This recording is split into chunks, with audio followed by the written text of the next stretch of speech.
Hello everyone, my name is Priyodash and welcome to Explicit Commerce classes. So in this video, I am going to discuss with you all about how to select a particular research topic. And as you can see on this slide, there are 4 points that you need to remember while selecting a particular research topic, and as well as one framework, and the framework will help you to evaluate your topic in order to check that whether it is relevant or not. Okay? So let's start the video.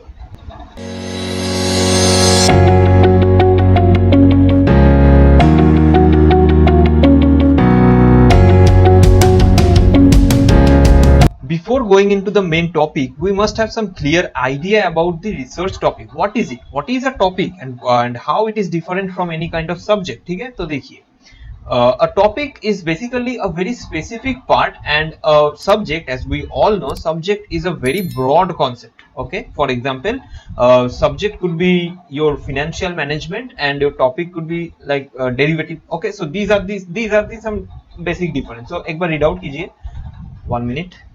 Okay. A topic is different from a subject, although these terms are sometimes used interchangeably. To avoid any confusion, let us recall that in high schools we studied different subjects.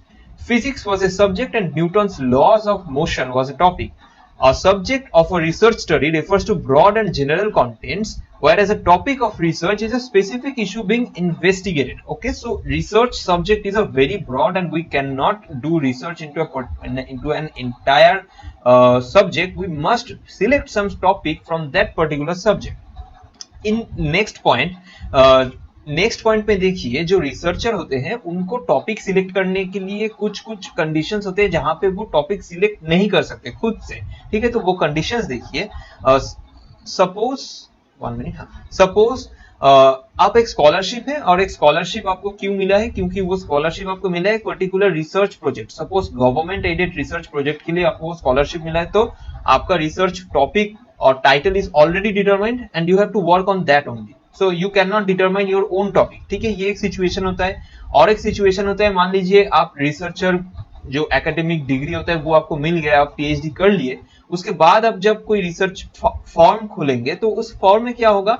Suppose एक company के लिए आप research करेंगे, लेकिन वो research क्या आप खुद से डिसाइड करेंगे, या कंपनी आके खुद देगा कि ये टॉपिक लीजिए, यहाँ पे कुछ रिसर्च करके हमको आउटकम दीजिए?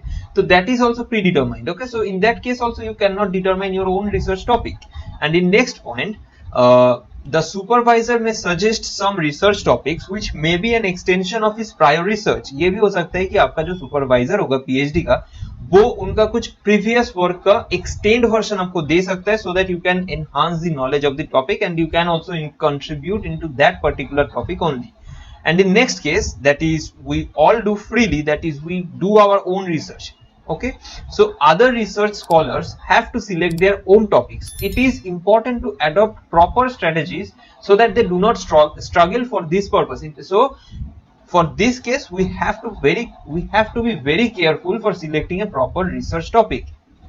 And next slide में देखेंगे कि कैसे किया जाता है. Okay, selecting the right topic is the first step in the research journey towards PhD or any other research project. Topic एक बहुत ही इंपॉर्टेंट चीज होता है. अगर आप ठीक ठाक टॉपिक या रिसर्च प्रॉब्लम को फाइंड आउट कर लेंगे, तो आपका almost, according to my experience, almost आपका 60% research complete.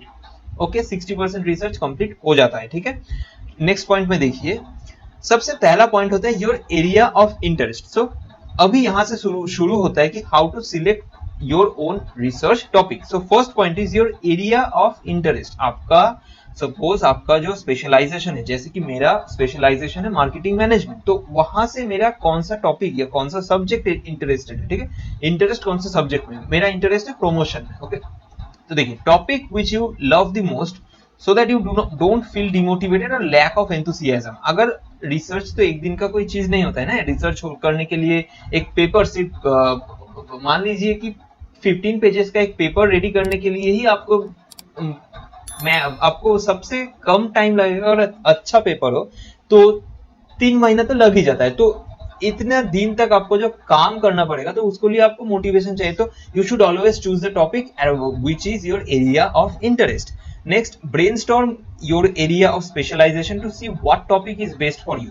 It is best to find something that interests you but you should not be afraid to go out of your comfort zone a little bit. Suppose आपका जो भी specialisation है, मुझे मालूम नहीं है, तो आपका अकॉर्डिंग टू दैट स्पेशलाइजेशन आपका एक एरिया ऑफ सो आपका जो एरिया ऑफ इंटरेस्ट है, तो वो according to that area of interest आप कुछ टॉपिक्स को लेंगे या सब्जेक्ट्स को लेंगे, उसको ब्रेनस्टॉर्मिंग करेंगे, तो देखेंगे कहाँ पे आपका जो इंटरेस्ट है वो सबसे ज्यादा आता है। कैसे करेंगे? आपके टेक्स्ट बुक के थ्रू से, सिलेबस के थ्रू से एंड क्लास नोट्स के थ्रू से आप एक टॉपिक को ढूंढ सकते हैं, ठीक है। Next point, your area of interest will also be a vast one.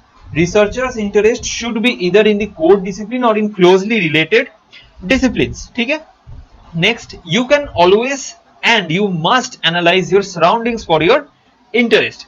One example, suppose मैं खुद का एग्जांपल लेता हूं। मेरा जो रिसेंट पेपर था वो था सेलिब्रिटी एंडोर्समेंट के ऊपर, ठीक है। ये इंटरेस्ट मुझको कहां से आया सेलिब्रिटी एंडोर्समेंट? मैं टीवी देखते देखते मैं सोच रहा था कि जो भी इतने पैसे देके, सपोज अक्षय कुमार, वो कितने पैसे लेते हैं एक एडवर्टाइजमेंट के लिए। सो क्या वो एडवर्टाइजमेंट से कोई भी कस्टमर जनरेट होता है कंपनी के लिए? क्या कुछ भी प्रॉफिट होता है, या सारा पैसा जो है वो बर्बाद हो जाता है? तो ऐसे करके आप रियल लाइफ जो सराउंडिंग्स है आपके आसपास के चीज में, तो वहां से भी एनालाइज करके आप एक टॉपिक को ढूंढ सकते हैं, रिसर्च टॉपिक, ठीक है। टॉपिक और एरिया ऑफ इंटरेस्ट को ढूंढ सकते हैं। नेक्स्ट स्लाइड में हम देखेंगे कि selecting a topic after identifying your area of interest, your next step is to select a particular topic. So selecting a topic, the next step is selecting a topic that might sound obvious and straightforward, but doing this step right is important if you want the rest of the process to be painless. A common mistake students can make is getting too far and too specific at the early stages. However, selecting the right topic is a process of elimination. एक point देखिए, आपका जो area of interest होगा, ठीक है, उस area of interest एक subject होगा, ओके, सब्जेक्ट होगा। इस सब्जेक्ट से एक टॉपिक आपका रिसर्च टॉपिक होगा, ठीक है। वो टॉपिक जो है, वो टॉपिक खुद से ही एक वास्ट टॉपिक होता है, ओके। नाउ आपको इस वास्ट जो टॉपिक है, यहां से एक रिसर्च गैप को ढूंढना पड़ेगा। कैसे ढूंढेंगे आप?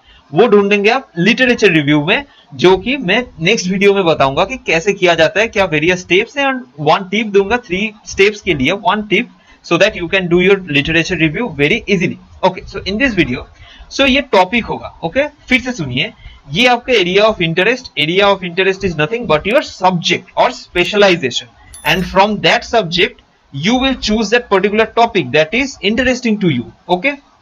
एंड ये टॉपिक खुद में ही एक वास्ट टॉपिक होगा। इस टॉपिक को भी बहुत ज्यादा स्पेसिफिक करना पड़ेगा, ताकि आपको